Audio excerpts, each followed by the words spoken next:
코로나19 백신 접종이 시작됐습니다. 백신 접종 상황과 함께 코로나19 확산을 막을 수 있을지에 대해서 전문가와 함께 이야기 나눠보겠습니다. 김경우 인제대 백병원 가정의학과 교수와 전화 연결돼 있습니다. 교수님 나와 계시지요? 네, 안녕하세요. 반갑습니다. 코로나19 백신 접종이 2월 26일부터 시작이 됐습니다. 지금까지 진행 상황 좀 살펴볼까요? 네, 지난 2월 26일부터 65세 미만의 요양병원, 요양시설, 종사자 및 입소자를 대상으로 아스트라제네카 백신 접종과 27일부터는 코로나19 환자 치료 병원, 의료진 대상으로 화이자 백신 접종이 시작돼서 3월 1일 기준으로 21,177명이 예방접종을 완료하였는데요. 접종 후 나타날 수 있는 이상 반응에 대해서 모니터링하고 있으며 이상 반응으로 의심되어 신고된 사례는 총 152건인데요. 모두 예방접종 후에 흔하게 나타날 수 있는 경증 사례로 나타났습니다. 코로나19 백신 접종은 현재까지 백신의 심사와 도입 과정부터 시작해서 이송과 보관, 그리고 예방접종을 시행하고 또 접종 후에 이상 반응 감시까지 전 과정에 걸쳐서 첫 걸음은 매우 순조롭고 차분하게 잘 시작되었다고 할 수 있겠습니다. 네, 이제 대상자가 점차 확대가 될 텐데 많은 분들이 이 점을 궁금해하실 것 같아요. 백신 접종 후에 나타날 수 있는 그 이상 반응, 어떤 것들이 있습니까? 네, 우선 국소 반응으로 주사 맞으신 부위에 통증과 붓기가 있을 수가 있겠고요. 또 전신적인 반응으로 열이 나시거나 근육통, 피로감 등이 생길 수가 있는데 정상적인 면역 형성 과정에서 나타날 수 있는 증상으로 대부분 3일 이내에 특별한 처치 없이도 사라지게 되겠습니다.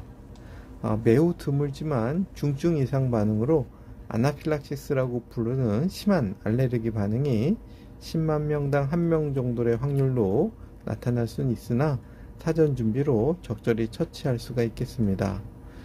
반드시 의사의 진료를 받으셔야 되는 이상 반응이 있는데요.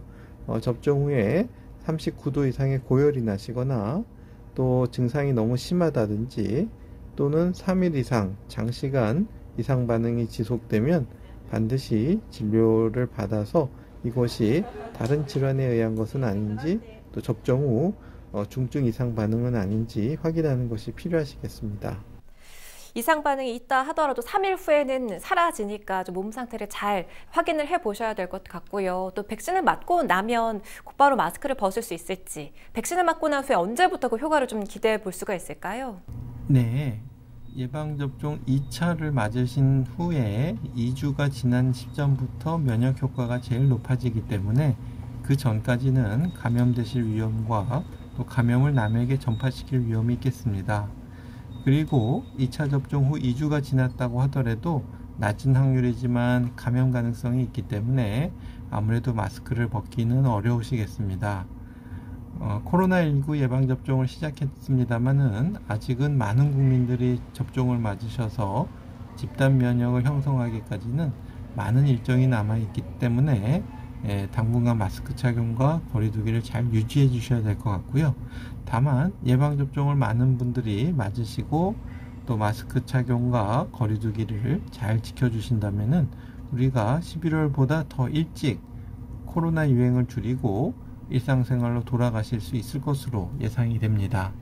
아직은 집단 면역이 형성되기 전이기 때문에 내가 백신을 맞았다 할지라도 방역수칙을 꼭 지켜달라는 당부해 주셨어요. 백신 맞기 전에 주의할 사항도 알려주시죠. 네, 우선 그 백신을 맞으시면 안 되는 사항이 있는지 확인하셔야 되는데요. 열이 나시거나 급성질환이 있을 때는 접종을 연기하셔야 되기 때문에 접종 전날이나 당일 미리 신체 상태를 잘 살펴보시고 예진하실 때 의사에게 알려서 접종 연기 여부를 상담받으시는 것이 필요합니다. 그리고 아직 임신부에 대해서는 안전성에 대한 임상시험 자료가 없기 때문에 임신 가능성에 대해서 미리 확인하시는 것이 필요하시고요. 그리고 백신 성분에 대해서 심한 알레르기 반응이 있는 분들은 접종을 맞으시면 안 되겠습니다. 하지만 일반적인 다른 음식물이나 약이나 곤충 등의 심한 알레르기가 있으신 분들은 금기사항은 아니지만 접종 후에 알레르기 반응을 긴밀히 잘 살펴보셔야 하기 때문에 문진사항에 잘 기입하시고 의사예진을 받으셔야 되겠습니다. 그리고 접종 당일에는 마스크를 잘 착용하시고 신분증도 같이 챙기시는 것이 필요하겠습니다. 네, 접종 전후로 몸 상태를 좀 잘 확인해 보셔야겠고요. 3.1절 도심 곳곳에서 산발적인 집회가 열렸습니다. 이전에도 비슷한 사례가 있었는데 코로나19 확산 양상 어떻게 예측해 볼 수가 있을까요, 교수님?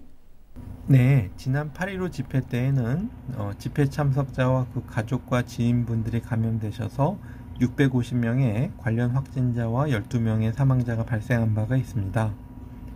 이번 3.1절 집회에도 확산 양상을 결정한 요인들로는 집회 참석 규모나 방역수칙 준수 여부에 따라서, 그리고 얼만큼 검사를 조기에 잘 받으시고 접촉자 확인을 빨리 해서 추가 감염 전파를 차단할 수 있느냐가 결정할 수 있다고 할 수 있겠습니다.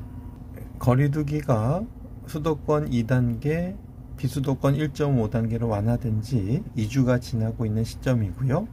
또 개학과 개강으로 학생들 간의 접촉과 이동이 증가하는 시점과 겹치기 때문에 지역사회 집단 감염 사례들과 연결되지 않도록 보다 철저한 방역수칙 준수와 신속한 역학조사를 통해서 감염 확산세를 조기에 차단하는 방역적 노력에 전 국민의 참여가 필요하겠습니다.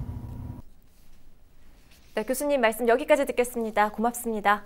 네, 감사합니다. 김경우 가정의학과 교수와 이야기 나눠봤습니다.